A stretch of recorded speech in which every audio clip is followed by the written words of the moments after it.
জি, আসসালামু আলাইকুম। আজকে আমাদের যেটা হচ্ছে সেটা হলো হেলদি ঘি ফ্রাইড সুপি ভেজিটেবল। এখানে ৬ ধরনের সবজি আছে। প্রথমে আলু আর হলো আলু আলু আর পেঁপে।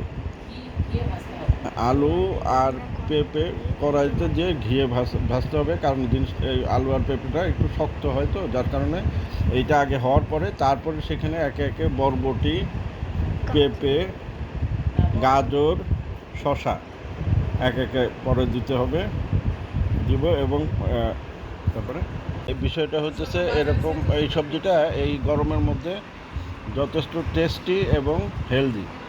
সেক্ষেত্রে এই আমরা বাকি ইয়েগুলি দিব, এটা আলু আর পেঁপে যখন সিদ্ধ হয়ে আসবে তখন বাকিগুলি দিব এর মধ্যে।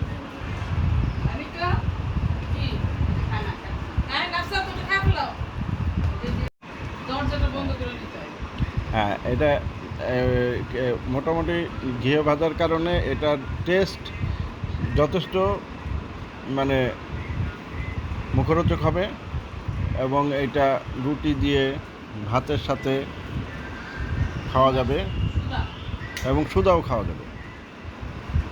তারপরে যেটা করব সেটা হলো কাঁচামরিচ, পেঁয়াজ, কী বাদাম দেন এটা, কাজু বাদাম, 8-9টা কাজু বাদাম, পরিমাণ মতো কাঁচামরিচ আর পেঁয়াজ, এগুলি ব্লেন্ডারে ব্লেন্ড করে তারপরে পানির মধ্যে কি ছিল, পানিতে এটা করব। হ্যাঁ, ব্লেন্ড করা ইয়েগুলি বাদাম, কাঁচামরিচ আর পেঁয়াজের ব্লেন্ড করা ওইটা পানির মধ্যে দেওয়ার পরে, পানিটা জাল করার পরে কিছুক্ষণ পানিটা বলক আসার পরে তারপরে এর মধ্যে এর মধ্যে সবজিগুলি প্রথমে শসা আর সবজিগুলি টোটাল কমপ্লিট হলে শসাটা দিয়ে টোটাল সবজিটা দিয়ে তারপরে 1 চামচ কর্নফ্লাওয়ার আর 1 চামচ পাউডার দুধ দিয়ে সেটা একটু পানি গুলে সেটা এটার মধ্যে ছেড়ে দিয়ে এটার মধ্যে টোটাল সবজিটা দিয়ে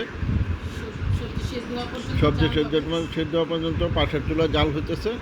এটা সিদ্ধ হওয়া কমপ্লিট হলে ওই যে লিকুইড তরল যেটা ওটার মধ্যে দিয়ে একটু আদার পেস্ট দিয়ে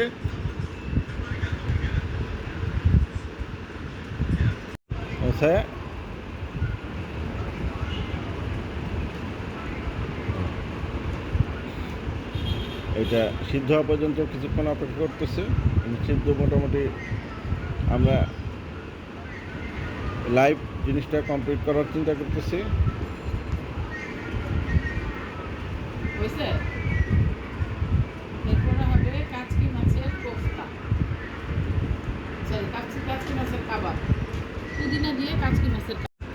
টোটাল সবজিটা ওই লিকুইড যে তরল যেটা ছিল, যেটার মধ্যে কিছুটা আদা দেওয়া হয়েছে এবং ব্লেন্ডারে ব্লেন্ড করে বাদাম, কাঁচামরিচ আর পেঁয়াজের পেস্টটা এটার মধ্যে দেওয়া হয়েছে। এটার মধ্যে এখন ঘিয়ে ভাজা সবজিটা দিয়ে এটা আরও কিছুক্ষণ জাল হওয়ার পরে এটা কি কর্নফ্লাওয়ার পাউডার দুধ এটার মধ্যে অ্যাড করে এটা ফুল সিদ্ধ হলে নামায় ফেলবো, তাইলে আমাদের ভেজিটেবলটা কমপ্লিট হয়ে গেল। ঘিয়ে ভাজা সুপি ভেজিটেবল কমপ্লিট হয়ে গেল। এটা খেতে অসাধারণ।